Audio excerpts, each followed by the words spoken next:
So today is January 1st, 2021. Happy New Year. This is officially my first video of the year and I wanted to change things up a little bit. 2020 was obviously a really hard year for a lot of people. It was a bit of a dumpster fire, actually. And for me, it sort of reframed my relationship with what I do, both as a guitar player and as a YouTube creator. It completely took everything that I knew and that I had worked for and learned over the last 10 years of playing music professionally and just flipped it on its head. And like a lot of you out there, it forced me to completely pivot. It forced me to basically take everything that I knew and change. I had to change with the times. Creatively, I had to change what I was doing musically and on my YouTube channel. I had to give up certain things that I loved making, certain things that I was looking forward to.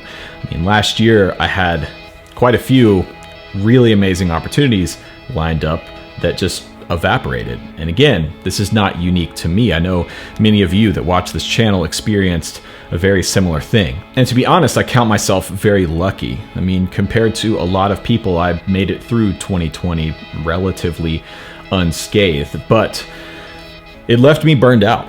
I've lost a lot of the passion and excitement for what I do around playing guitar and making music and making these videos. Quite honestly, under the surface, it's been pretty difficult the past couple months. And I'm sharing this in video form on my channel because a big reason of why I started YouTube was transparency, was showing my perspective of what I do as a guitar player and as a musician. And so this is my way of starting the year, trying to get back to that, trying to get back to sharing my experience. And the reality is, burnout is not that uncommon. I think we all experience it at some point in our lives, whether it be with our job or our creative expression. And I think it's important to acknowledge it when it's happening and to put some things into practice to fix it, to turn it around and to help prevent it. So in today's video, that's what I'm going to talk about. 5 different things that I've done in the past and am doing and will be doing in 2021 to stay inspired, to keep working, to keep the passion going and keep the excitement going and help prevent burnout. And hopefully this video can help someone out there who might be experiencing something similar.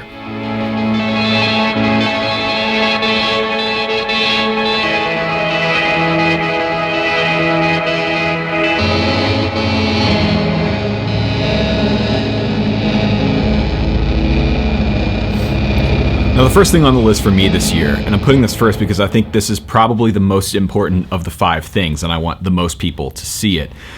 Take on a project, and take on a big project. Now, this is something that I did for the first time last year in 2020 with a live concert series that we started producing here in my home studio called BACKSTAGE Live. It started off when the pandemic hit and all the gigs and tours went away last year, and it turned into the biggest undertaking I've ever done. I've never worked on a project that was as tedious and complex and difficult as producing that live show series. But with the help of some really great friends and my family, we were able to pull it off. This year, my big project is taking the band and making a record. This is something that I've wanted to do for years, and quite frankly, I've been kind of scared of.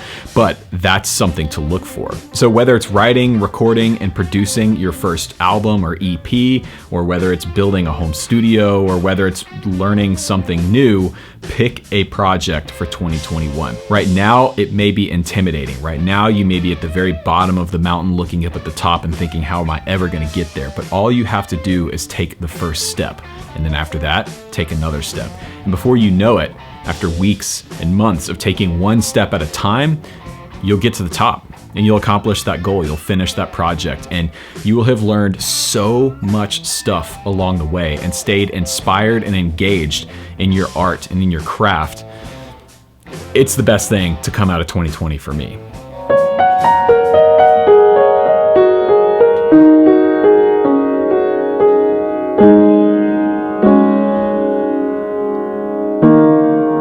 So the next thing on my list for this year is learning something new. For me this year, it's gonna be piano. This is something I've been putting off for a very long time, actually sitting down and learning how to play this instrument, which is kind of lame because I've had a piano in my home studio for years and I've never actually really sat down to learn it, but that's beside the point. Now to me, this is all about the learning curve.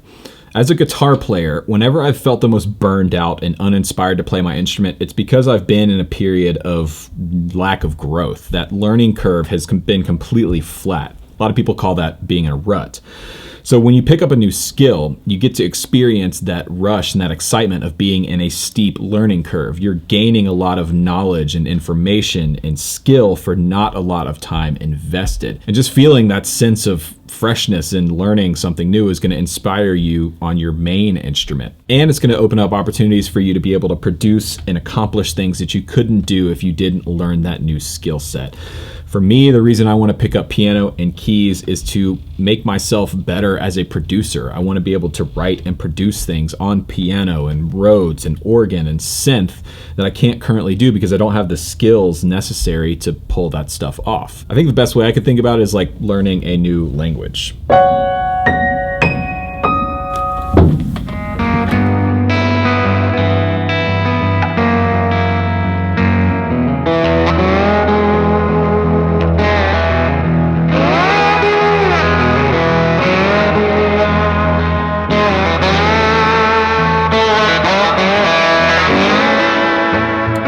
So to piggyback off of that last point, learning a new skill, I think another great way to stay inspired is to learn a new style of playing. This actually worked wonders for me a few years ago. I was feeling really burned out and just not interested in my guitar at all, but I decided I finally wanted to learn how to start playing slide. And so I started practicing. I started transcribing slide solos. I started learning a lot of my favorite Dwayne Allman licks and Derek Trucks licks, obviously pretty poorly at first, but it got me back into that learning curve thing. It got me excited about playing, the new sounds that I was able to create, and the new things I was able to do that I could have never done had I not decided to pick up that new style of playing. Now for you, it may not be slide, it may be something completely different. The point here is, if you're feeling uninspired, try a new style. Try something completely different than what you normally play. Go for a completely different sound, and you might be surprised by how excited you are to pick up your guitar. Now, number 4 is another thing that has done wonders for me in keeping me inspired in the past, and that is write something. I hate practicing guitar.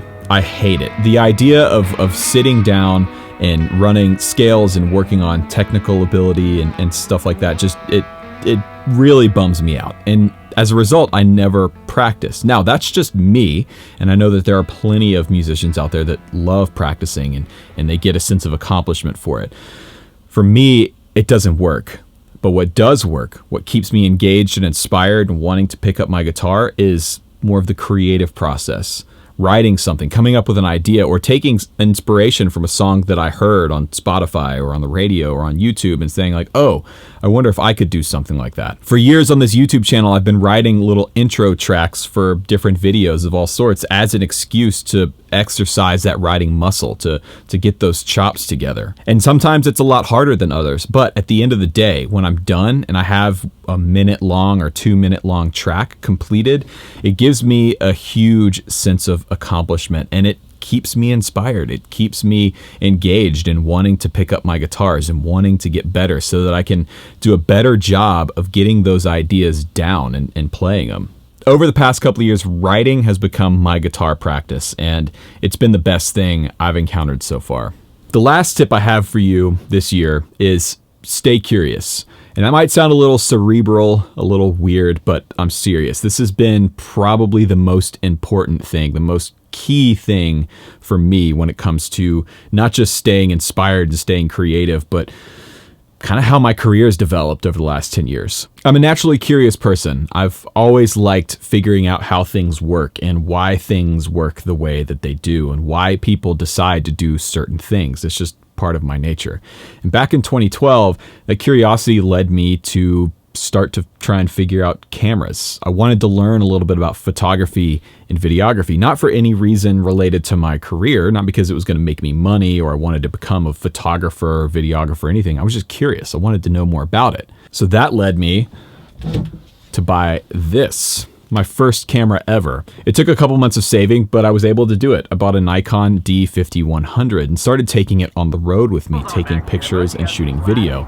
And in that process, I figured out that I loved videos. I loved videography. I loved capturing a moment and trying to sort of discover a narrative or tell a narrative through the medium of video. And then I started recording myself playing guitar at home and practicing. And then it led me down the path of, well, what if I made something? What if I made a video that taught something or talked about a concept? And so after years of messing around with cameras and videography and experimenting, I figured out that I really wanted to start a YouTube channel. So I did. And now 3 years later, it's led me down a completely different path than I ever would have thought I would go down when I started playing guitar 10 years ago. And it all started with just a little spark of curiosity about cameras and photography and videography. So learn to pay attention to that little voice at the back of your head that's telling you, I wonder how that works, or I wonder if I could do that. I like what they're doing, but what if I tried that?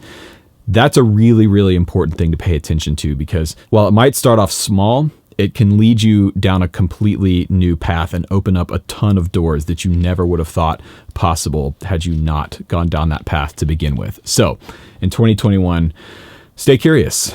I'm going to, and we'll see where it leads. So I know this video was a little bit different than what I normally do on this channel, but it was a bit cathartic for me. It was just an exercise in kind of hitting the reset button. And I really hope that somebody out there watching this got something from it. I hope it's going to help you out in your journey to make 2021 a hell of a lot better than 2020. So above all else, thank you for watching.